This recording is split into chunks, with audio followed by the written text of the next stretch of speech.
given the time and place that we live in, in 2020, and we have social unrest, we have pandemic happening, we have, sports being canceled, we have major upheaval in a lot of realms of what, of people's lives and what they're going through. And we wanted this series to be a place of just sort of happiness.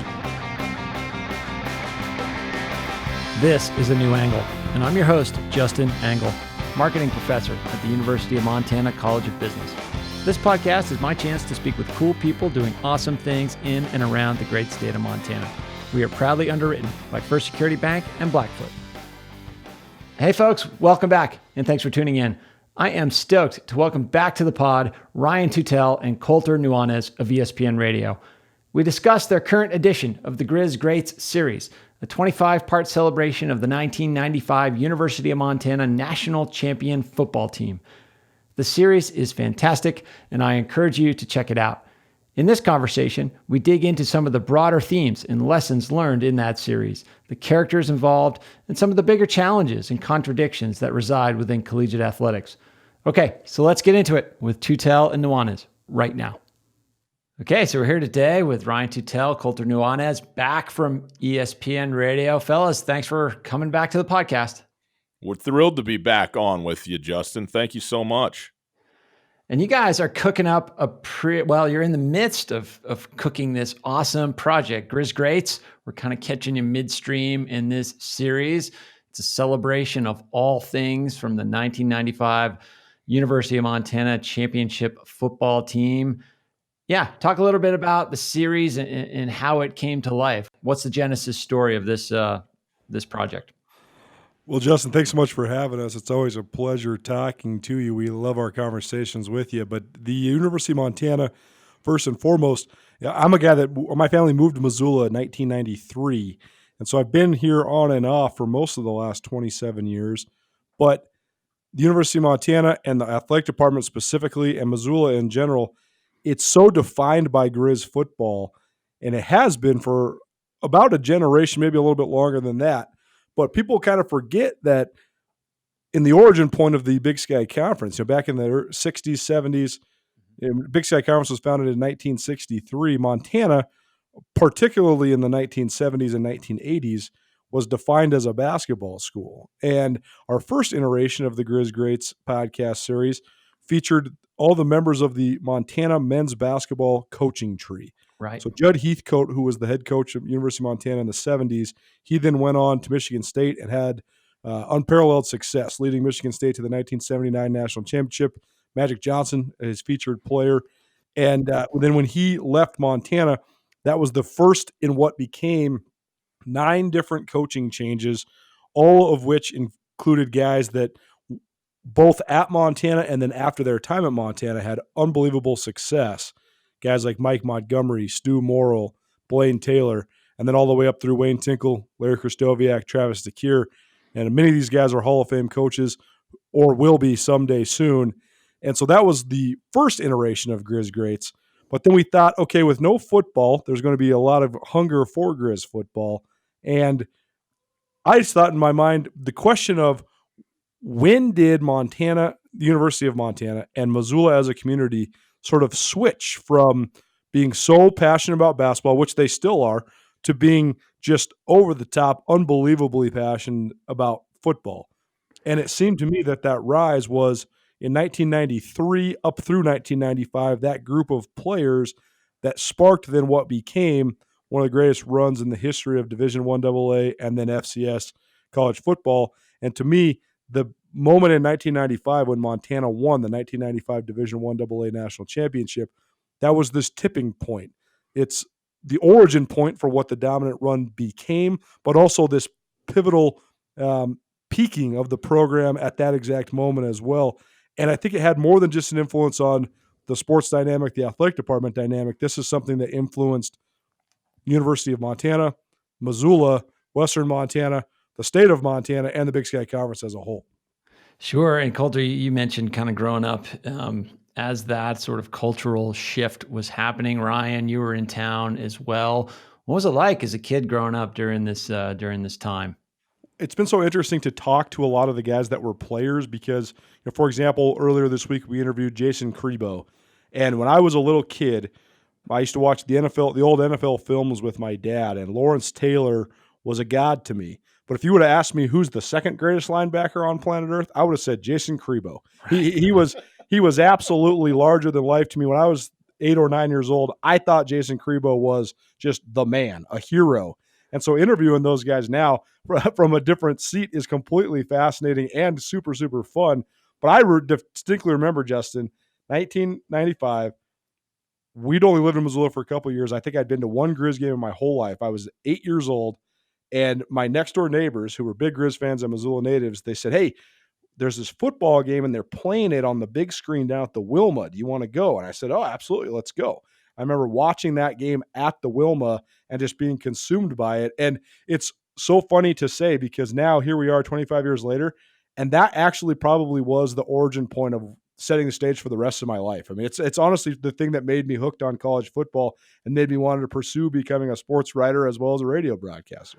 So coming full circle on this project for sure. Ryan, what's been kind of what was your touch point to this dynasty when it started? Yeah, well, I mean, I moved to Missoula in 1992, and had been in town and was just going into high school at the time. That in '95 when they won this whole thing. But it's interesting. My family, when we got here, we were huge Lady Griz fans. We went to all the women's basketball games. My sisters played I played basketball, but my sister's much better than I was, and we got into that more than anything else, frankly. But the party that was, it's Missoula, Montana is a big fish in the Montana pond, but obviously Montana is an outpost in the conception of the rest of the country. And so anything that happens on a national scale that ties back to the state of Montana, Montanans are usually very proud of, And so when the Grizzlies won the national championship, the first one in school history, it was on ESPN television. I mean, games were not televised, man, at that time. You couldn't just watch Montana play football if you wanted to. And on ESPN, of all things, I mean, it was the biggest deal in the world. And then for them to win that game and the party that ensued, the excitement, it's an interesting phenomenon to be in any city that has a championship sport, whether it's professional, whether it's college, national level, that kind of thing. It is really a sort of an infectious enthusiasm that seems to sweep through the community, and even people who maybe fringe or maybe not even into the sport at all, I think can buy into that sort of community level enthusiasm and excitement and ride that wave, be part of that spirit to some extent. And I certainly, as a high schooler, was a huge part of that, even though I knew the Grizzly football players and stuff, but I don't recall going to games as a kid. I don't have any particular ties to the University of Montana. I don't have family members, at least at that time, that had gone to the university and so on. So it was more about being a Missoulian and a Montanan and having this happen for me personally. So how do you I mean, the hook for the series makes total sense, right? Silver anniversary of the championship team. Like you said, there hasn't been a lot of, there's not college football, at least in the Big Sky Conference right now. How do you get your head around putting this thing together? I mean, 25 episodes makes sense, but then you start sort of piecing it together. Like, how do you architect it? Tell us about like how you landed certain guests and the order you're going to put guests in, and like how does it all sort of lay out? No clue. Next question. Sort of build the doesn't have any clue. It's a one-man operation over here, Justin. Actually, the reality is that one thing that we definitely wanted to do is get as sort of cast as wide a net as we possibly could. So obviously players and coaches you want to get, but we wanted to get administrators. We got Mick Holeen, who was the play-by-play voice to kind of open the series. Because who has a better seat than that guy? Because he's not just calling the game, but he's very invested in terms of doing research, studying, and has great stories to tell. And so some of our best, I think, interviews and most interesting people that we've talked to so far are maybe people that are somewhat anonymous, and some administrative folks and some people that were outside of the team per se, that I think had great stories and sort of a revealing part of this that folks wouldn't necessarily know about. And so I think that has been a very cool feature to it, and something that we were certainly invested in trying to portray, getting obviously into the heads and minds of the actors, as it were, in this, but also getting stories that a lot of people are not going to know about. The other thing is, somebody that from a sports writing perspective, which is what I still define myself as, and what I find to be one of the most interesting and rich crafts left that we have in the United States and around the world, is not just sports writing, but the art of journalism, the art of feature writing, and the art of weaving history into things that can become pertinent. The thing that's missing so much right now, as the industry, specifically the sports writing industry, has evolved, is perspective and putting things into a historical perspective. Everybody wants now, next, and that's all fine and good. But oftentimes, what's most important, the way that it fits into the fabric of the history of our culture, gets lost because of that instantaneous desire, but also just because of the fervor that exists with fandom. And so often the writers are catering to the people that are consuming. But to me, all of the ties that bind are what makes football in Montana so interesting. And when you look at who coached under who comes from where, what influences those guys had. For example, we interviewed Eric Simonson, who was an All-American offensive tackle for University of Montana on that team. And he's from Plentywood, Montana. And like he said, Plentywood's not the end of the world, but you can see it from there. And how did that guy make his way to Missoula? Well, then you think back, the defensive line coach on that team, Craig Paulson, he's basically the king of Plentywood. He came to the University of Montana in the 80s and set the tone, and he was a hero to kids in that community, one of them being Eric Simonson, and that's why Eric followed his way to the University of Montana. But then you think about all the different ties from the coaches and who influenced who, where they came from. That's where we started to kind of weave the web, because we obviously wanted to get a lot of the greatest players. And on that 95 team, because they were national champs, I believe there was 9, maybe even 10 All-American caliber players. But there was also pivotal moments, pivotal figures, both within the team and outside the team as well, that we thought would make the podcast series more rich. We got Dave Guffey, who's the sports information director. That's perspective, because he can put into perspective, as a guy who covered Griz football for 37 years, just what made that team so special. We talked to Bill Johnson, who is the head of the Alumni Association, as well as the head of admissions at the university for many, many years. And just we addressed the angle of how did this influence enrollment and the student population in general, and just the visibility of the University of Montana around the state and around the region. So we wanted to get multiple angles, because I think this was not just an athletic phenomenon, but a cultural phenomenon that definitely had an influence on the university across the board. Makes a ton of sense. And you're telling the story through this series of interviews with all kinds of characters, like you said, some of the best performers on the team, but also some of the unknown folks as well. So as you're doing that, and I know we're catching your midstream, so a lot of these folks got to tune in. If you haven't been tuning in, catch up. And some folks, if you've been listening all along, got to kind of wait for the great stuff toward the end, I'm sure. But what are some of the themes that you're trying to draw out that sort of arc throughout the whole series? When you have a center point, like specifically the game, right, the national championship game at Marshall, that is the center point that all of these run through. But it is a web, right? Because each guy comes at it from a different angle and leaves at a different angle. Some guys go through that game and head to the NFL. Some guys go through that game and head for the ranch. Some guys go through that game and head for the financial, industry in Baltimore, Maryland. So I think that what is interesting is the personal side of this, and a lot of this we're finding out as we're doing the interviews. I mean, to bring back Eric Simonson, he had his firstborn child in between the third and fourth week of the 95 season. So he's a brand new father with this little baby in the middle of his senior season, which becomes a national championship run. Well, that's remarkable stuff, and that you don't find out until you kind of ask about it. And I think that's the stuff that I think is really interesting. And so there's the common theme of the season and the game and what that experience was like, but then every individual has their both unique perspective of that, but also the experience of what transpired leading up to and after that. And let's talk about the coach, Don Reed. He plays such a pivotal role in not only in the game itself, but this whole history that you're drawing out, and in the lives of all these people. Such a huge presence. Coach Reed's got to be pretty old at this point.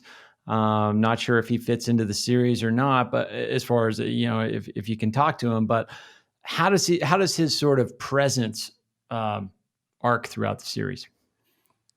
It's such an interesting question because he's such a mysterious figure in this on one hand, because Don Reed had coached college football as a head coach for more than 20 years by the time the 1995 season rolled around. And 1995 was unquestionably the greatest season of his head coaching career. And then the next spring, he sort of abruptly retired. And he never returned to the game in any form or fashion. I know his son, Bruce, climbed the ranks in college football and then coached in the NFL. Bruce was on that staff, coaching special teams for the Griz. I know Don followed him around quite a bit in his later years. But Don Reed, to win like he did and then abruptly retire and really never leave any doubt as to who was the greatest coach in Montana history, because there was so often people that achieve great things, their reputation gets, I don't know what the right word is, but if you stay too long, oftentimes you don't have that epic moment. Michael Jordan is such a key example of that. He hits the game-winning shot to win the finals, and I know he came back later on and played a couple seasons with the Wizards or whatever, but we remember him for that pivotal last moment. And Don Reed has that same element to him. And the fact that he stayed out of the limelight, I think it's sort of helped his legend grow. And it's been, at the same time, fascinating and sort of sad, because we've talked to so many guys that have been a part of this, and we ask every single one of them about Coach Reed, and they all talk about this ultimate influence he had on their lives. And none of them have talked to him in quite some time. And I know he is still alive. He still lives in Oregon, but we've been trying to track him down. And I think it's kind of both sides, right? We would love to have him be a part of this, because I think that he is the architect of this entire thing and definitely one of the pivotal figures, not only for the 95 season, but for the University of Montana football program. But at the same time, the fact that he isn't a part of it and only the opinions of others about him, it almost makes his reputation resonate even greater, if that makes sense. Yeah, and some of the, I was watching some old footage to kind of prepare for this conversation, and the way the players describe him is kind of different.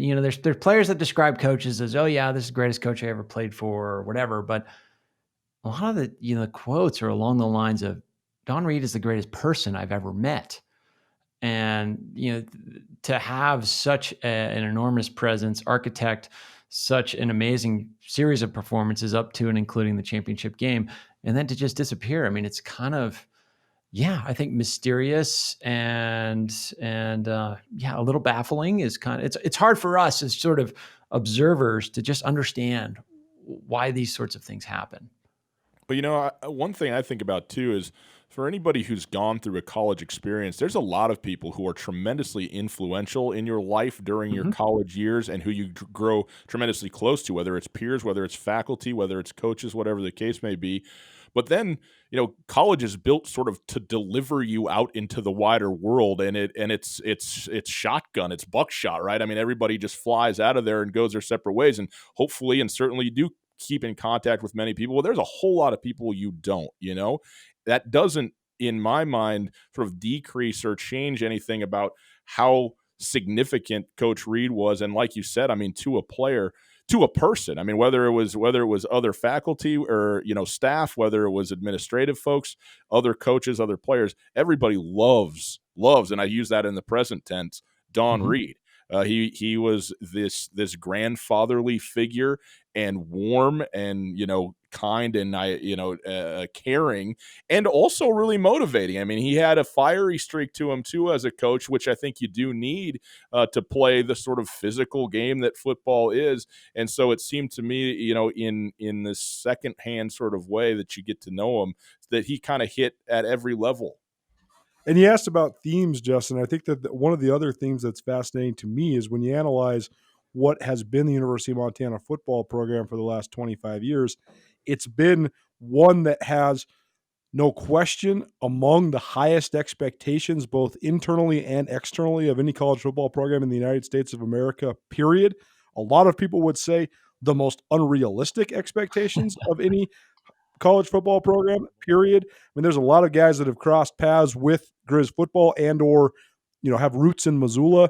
Dave Dickinson, for example, the quarterback of this team, which I know we'll get into, but he said many times, despite his phenomenally successful career coaching in the Canadian Football League, he's not interested in taking the Montana job. It's way too much pressure. It's the most pressure-packed job on the planet. Jim McElwain from Missoula, who's now the head coach at Central Michigan, he said, that's the worst job in the country. You lose one game and people want to fire you. And so you wonder, though, from the Don Reed perspective, if he knew, because when Don Reed was the head coach, the Griz were sort of David trying to topple Goliath. And then when they did, and they slay the giant, and they win the 1995 national championship, all of a sudden they become Goliath. Right. And you look at the guy who came after him, Mick Dennehy.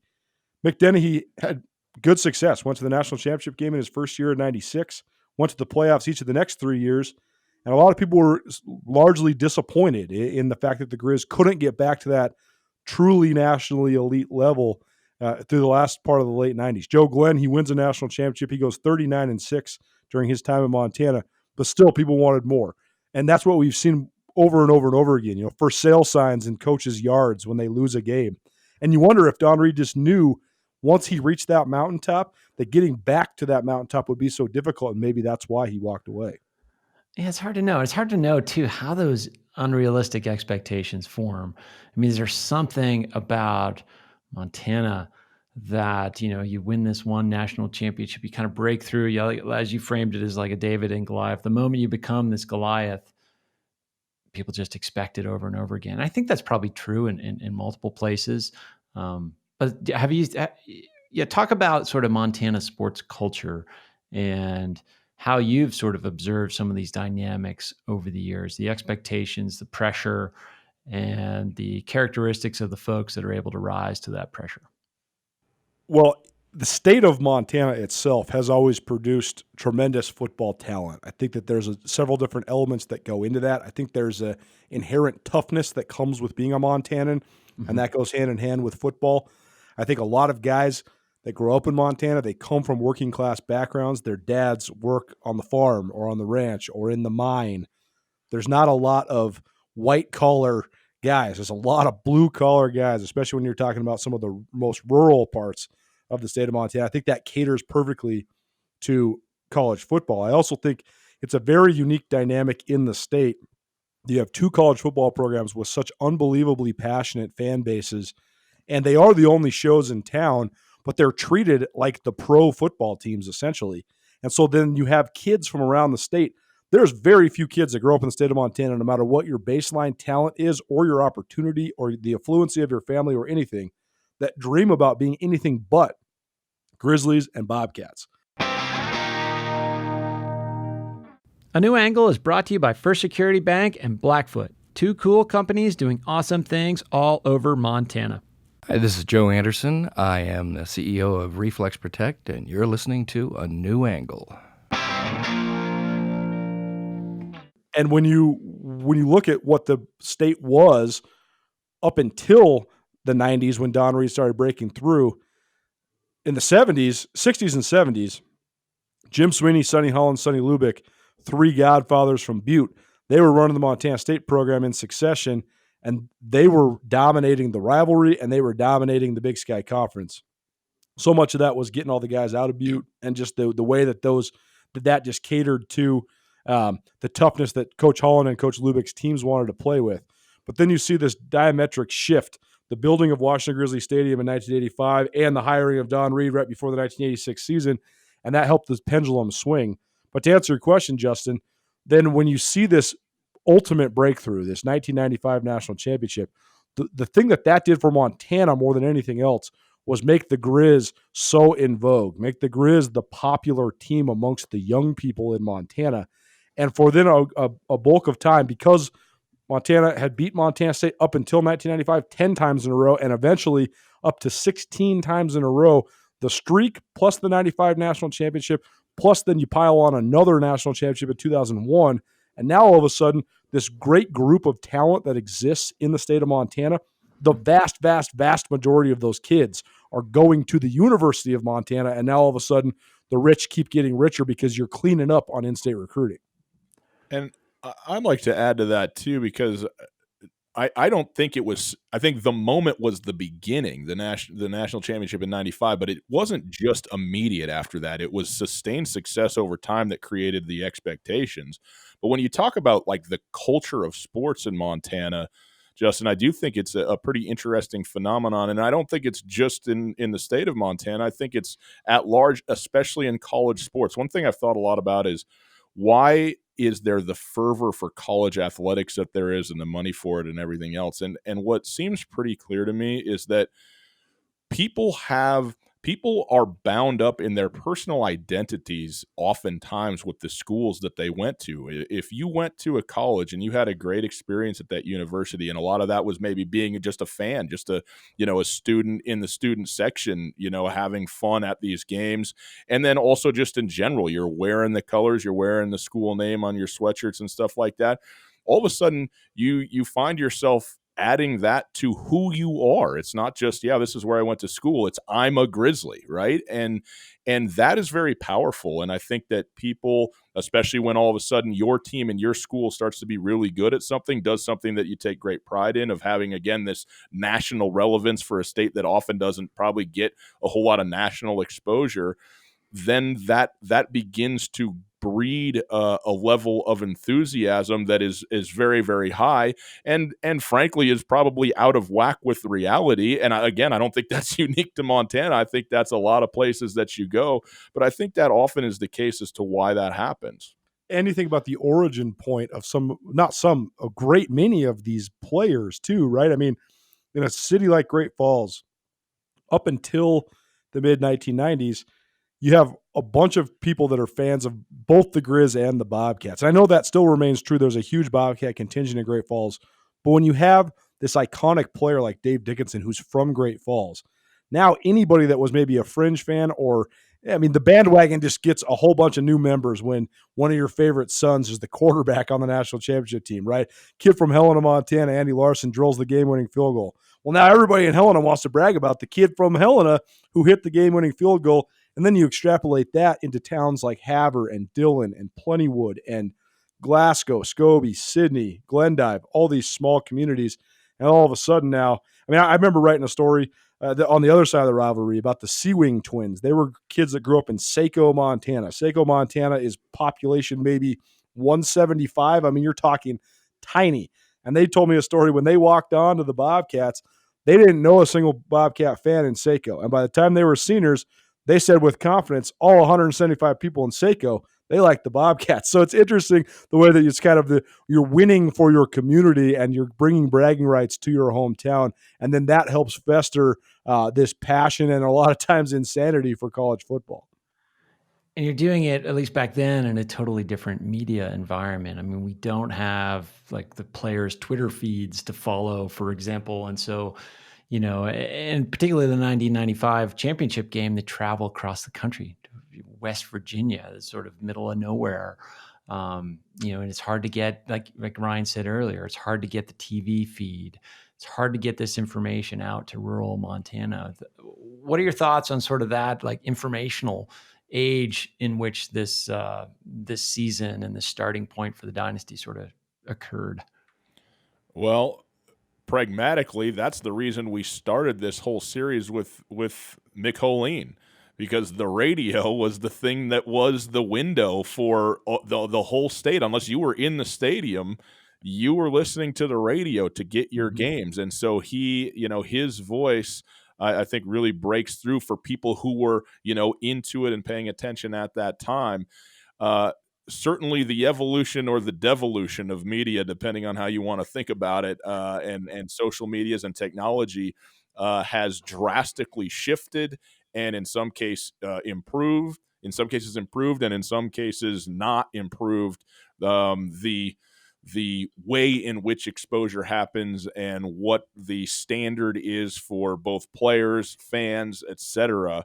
But to go back to 1995, I think it's easy to think back into the past and think about, the simpler time and low, how crazy and complex things have gotten. In some cases, that's just sort of how do I want to say it? That's not real. But in this case, I think it's very real, right? In this case, it was such a much simpler time and so much more straightforward. You had your newspaper beat writers, maybe your hit on the news, in the evenings on the local news, and you had your radio, and that was it, and that was all. And now, everybody is sort of their own biggest media, outlet in a lot of ways, and that is, in some cases a good thing, and in some cases maybe not. So in many ways, this series is a giant celebration of the season and the run that ensued. We're midway through, but are there any villains in the story? Are there any tragic heroes in the story? Like, paint some of the ups and downs here. Are there any of those characters that we've yet to find or that you've explored? Well, I think that everybody that we've been talking to is by and large united and on the same side, but they certainly had villains. And I think that people that are new to following the Big Sky Conference, they think of Montana and their ultimate and pivotal and singular rival as Montana State. Mm-hmm. And Eastern Washington likes to think of themselves as the Griz secondary rival, and they certainly consider Montana their number one rival. And I think some Montana fans certainly consider Eastern a secondary rivalry. But at that moment in time, Eastern Washington was almost a non-factor in the Big Sky Conference. They were in a transition from Dick Zorn to Mike Kramer. They were rebuilding the thing. They did have a breakthrough in 97 where they made it to the Final Four of the FCS playoffs. But at that moment, Eastern Washington was far down the totem pole. People that will remember the Big Sky Conference in its original form remember that the Big Sky Conference had powerhouse members like Idaho, Boise State, Nevada. And those teams had all either left the league or were in the process of leaving the league around this time. And so that's one of the reasons why we interviewed Ron Lockery, who is the head of media relations at the Big Sky Conference, because we wanted to get his perspective. At that moment in time, you talk about 1994, Boise State loses to Jim Tressel's Youngstown State team in the Division I AA championship game. But Boise State at that moment was this sleeping giant who was about to start to explode. And they had made the announcement that they were leaving the league the following year in 1995. Idaho had already started the transition, and they were out of the league by the end of the 95 season as well. And Nevada, they had left the year before. And so I think in the league, people were really apprehensive. Who is going to be the flag bearer? Montana State had stumbled, and they had no longer had the reputation that they once had in the 70s when they were a national championship program. And then with these three other teams leaving, where was the Big Sky going to turn? And so Montana, I think they needed to affirm their place as this new flagship school in the league. And that element is a completely different element of this that I found totally fascinating as well. But the villains in that point in time, I think, were the Idaho schools. And you had the pivotal win that the Griz had in 95 over Boise State when they beat a team that had been the national runner-up the year before. And the confidence that gave that team and the way it sort of ignited them. But then you also had the loss to Idaho, which was their last loss and the last loss they had to Idaho in the Big Sky. So that was a rivalry game loss. But the Griz didn't lose after that moment. So I think both of those games, those were sort of the villains to the Griz in this specific season. And each one of those games, the win over Boise State and the loss to Idaho, had profound influences on the way that the rest of the season played out. The other thing to me, if you're looking for an actual like human villain in this, I don't think you're going to find one, because I think that particularly with Don Reed at the head of it and the relationship that the players had to him, and then he created a great unifying group inside where it's clear, like in this, that these players really cared about each other and continue to and are were and are dear and good friends, even through, over the course of 2.5 decades. One thing, though, that I wouldn't call it villainous, but I might consider it antagonistic, is what happened with University of Montana football 15 years after this championship. And it doesn't really get referenced, but you get this apophatic look of what happened from like 2010 to, call it 2017, 2015, 2018, whatever, where the foundational work that was done in terms of creating this monster program and dominant program and 7 national championship appearances in 14 years all fell apart in very ugly and very public ways. And that having happened, there's a lot of skipping ahead to the present that's about, yeah, I think we're back on track. I think things are looking good again. We're excited about Montana football, but there is this sort of backdrop that is in the shadows of, that it didn't carry all the way through in this linear fashion to this present day, even though the Grizzly program from a football standpoint has been, pretty dominant, regardless of circumstance, and has been very envied at the FCS level, regardless of circumstance. I think that is there in this way in several of these interviews. Yeah, that's a big issue in terms of, these broader themes in our society. Colter referenced them earlier, and Ryan, you as well, about how the role that athletics play in our higher education world. It's a issue that I'm conflicted about. I mean, as you both know, I was a college athlete. It was a huge part of my life, but I do wonder about the relationship between these teams and these universities and what exactly our mission is. As journalists, how do you kind of grapple with that? You framed this series as a celebration.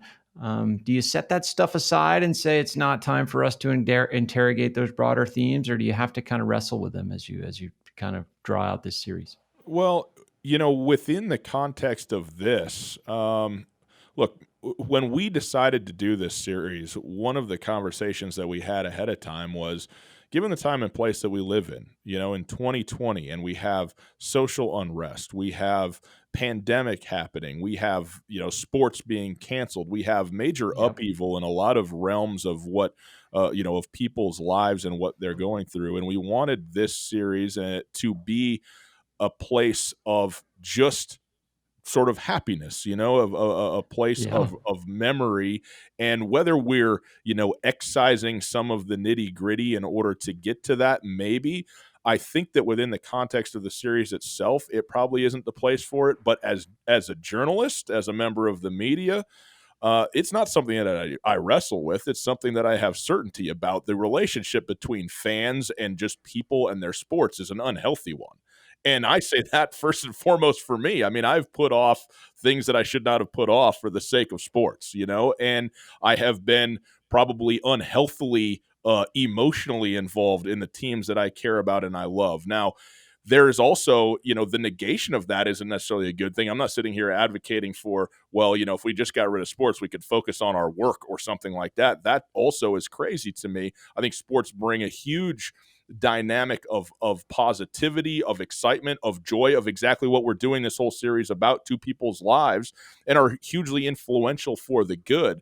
But also, as with anything, man, like if you decide that it is what you're going to be about, to the to the destruction or to the elimination or to the negation of everything else, then it's completely out of balance. And it's possible and easy actually to do it as an individual, and it certainly can and does happen societally, both at micro and macrocosmic levels. And that stuff, I'm happy to sit here and not happy, but I do sit here and say with ease that is not good. That's stuff that you have to be aware of, and I think take note of and stand against when it is, unhealthy in these variety of ways. And that, I don't know that that's unique to sports, but I think that it's easy to not pay attention to because sports are so fun, right? People get such enjoyment out of them that all of a sudden you sit here and you go, well, what are we really doing here? But I mean, look, alcohol is fun, and it's also a good way to get into a lot of trouble, either in an individual instance or over the course of time if you don't pay attention to it. So I think that there's, an analog to be drawn in many of the things that we take enjoyment in. Well, now you're basically just triggering a renewal of my existential crisis that I've been going through for the last. It's taken us 40 minutes to get there, Colter, but that's been the objective from the start. Yeah. I can't tell you how much I've thought about this, how much I've thought about. To me, the two things that the pandemic has taught me specifically is, one, just how brutally mean and selfish and, quite frankly, uneducated and dumb people are. And two, how exploitative, greed-driven, money-hungry, and largely immoral college sports are. And I've been really battling with this, my role in it. And I have always tried to cast myself as someone that wants to do this for the archiving of history for our communities. Nothing more, nothing less. The exploitation and glorification of athletes can sometimes become nauseating. I think it takes perspective to put these young men into the spot that they deserve in terms of what they mean to the state at large, but also not deify them, because at the end of the day, they are still humans. I think that the two takeaways I have from this specific series, though, is one, how much more fun it used to be a Griz fan. Because I think that when you are the plucky underdog that's trying to reach the mountaintop, the elation that occurs when you actually get there, it can be shared so communally and can be such a transcendent and amazing moment. Since then, the expectations have become so crazy that, for example, when Bobby Hauck was at Montana, his first tenure, when he first left to go to UNLV, the narrative and storyline was almost exclusively Bobby couldn't win the big game. The guy went 80-17. He beat down people in the conference to a level that it didn't even seem as if they were big games, because he would beat the teams that were supposed to be big games by 17 and 21 points. And so I think that narrative was completely flawed. And the fact that people, instead of saying, man, this guy led us to 3 national championship games in 7 years, the other side of the narrative came around. They went to 3 national championship games in 7 years, and they blew it every time. And I think that's by and large a trend in sports as well. But you see it on full display with Griz people. But the other thing I think that I've really enjoyed about this series is the fact that every guy that we've talked to that was a player on this team, they're so successful in their lives. And I think that, Justin, you understand this. I think if you have perspective as a college athlete, you realize the values that it teaches you. And it's not necessarily about the glory that you achieve within your sport. It's the discipline, the teamwork, the camaraderie, all of those things, the sacrifice that can carry you in your life. But I thought that one of the most interesting portions of this podcast series so far, we talked to Andy Larson, who's the guy who made the kick to win the game. Right. And I asked him, I said, Andy, on one hand, experiencing what is no question one of the pivotal moments of your entire life when you're 21 years old is an unbelievable accomplishment and something that you should be very proud of. But also, how do you have perspective here 25 years later and not let it be the defining moment in your life? And he talked extensively about that exact dynamic, how he's thought about that. And I think that's the whole thing is college athletics is so valuable if you can reach introspection and realize the values it builds for you, what you have accomplished, but not hold on to that being the greatest accomplishments of your life because they happen when you're so young. And I thought Andy gave great perspective talking about the ways that it has propelled him forward and how proud he is of that moment, but how he's also not let it define him, even if it is one of the defining things that the public remembers about him. I think that's so well put and so important to think about. I mean, the distribution of outcomes across the players on this team, on any college team, are not equal. I mean, for some folks, it is a point on an upward trajectory. For some folks, it's the high point of their entire life, and for other folks, it's just sort of a mixed bag. And so it's hard to really know where that sits. I will say that one thing, and I want to pivot the conversation in our closing time here, and maybe this is just sort of the business school professor in me. I think one of the most interesting tidbits has come out in your promotional spots for your sponsors. And I should say that First Security Bank and Blackfoot are your presenting sponsors. They're also the presenting sponsors of this podcast. There's a vignette about First Security Bank and the role that First Security played in securing the finances for some of these home games and the risks associated with taking on these home playoff games. Can you talk a little bit about that? I mean, it's in one of the little ads that you talk about, but it's a really interesting story. Yeah, well, it's sort of in the context of what we're talking about 1995, it was not just for granted that Montana, if they were in the playoffs, was going to get a home game. There's a bidding process where basically the NCAA requires a surety that they're going to be financially compensated for their expenses of putting on the game, and they do the travel and all that kind of thing. So the two schools that are involved basically put a bid together, and it's not about who had the better regular season or the better record or whatever. And Bill Boucher, president of First Security Bank, along with several other, business folks in Missoula at that time, basically said, you can, if you fall short in terms of attendance to the athletic department, we will guarantee the money. We will come up with it. We'll write you a check for whatever the gap is, so that the university then was not on the hook for that amount of money if there was a shortfall. Now, as it turns out, there wasn't a shortfall, but it's interesting because you didn't know that. It's taken for granted now that you're just going to get the game and you're going to make a bunch of money, both for the city and for the university. But at that time, it wasn't the case, and that is a major economic turning point in the history of Missoula, and as a result of that 95 team and kind of what they did. And it's such a double-edged sword, as everything now, it seems, is, because that was in 1993 when that was occurring, because that was the first of what became 17 straight playoff appearances for the University of Montana. And I think that it's human nature to become spoiled and take things for granted. But once upon a time, not that long ago, it was no guarantee that the Griz were going to be in the playoffs. It was no guarantee the Griz were going to get multiple home games. I remember seeing it shift in the mid 2000s to late 2000s, where Montana fans almost knew that Montana was going to advance. They were not only going to get a home game or two or three, but they were going to advance. And so that first home game which oftentimes fell around Thanksgiving, would be the lowest attended game of the year. You'd have the Bobcat game the week before, everybody would be out in full force, and then you'd have 7,000 or 8,000 empty seats in the stands. Partially because of the holiday, but also partially because people just assumed that the Griz were going to win. And I remember when they lost to Wofford in the first round of the playoffs in 2007, just the pandemonium. I didn't go to that game because I thought it was a shoo-in. We were number one team in the country. We were going to be in the quarterfinals easily. And so, the spoiled nature of people, it is revealed in just the fact that it became so consistently great. But the other part that is a double-edged sword, this is just basic economics, is that starting in 1993, when that was such an economic boon and a thing that put an influx of money into the Missoula community during a time where maybe most business owners, most downtown bar owners, they weren't expected to make that much money, around the holidays and when it's getting colder.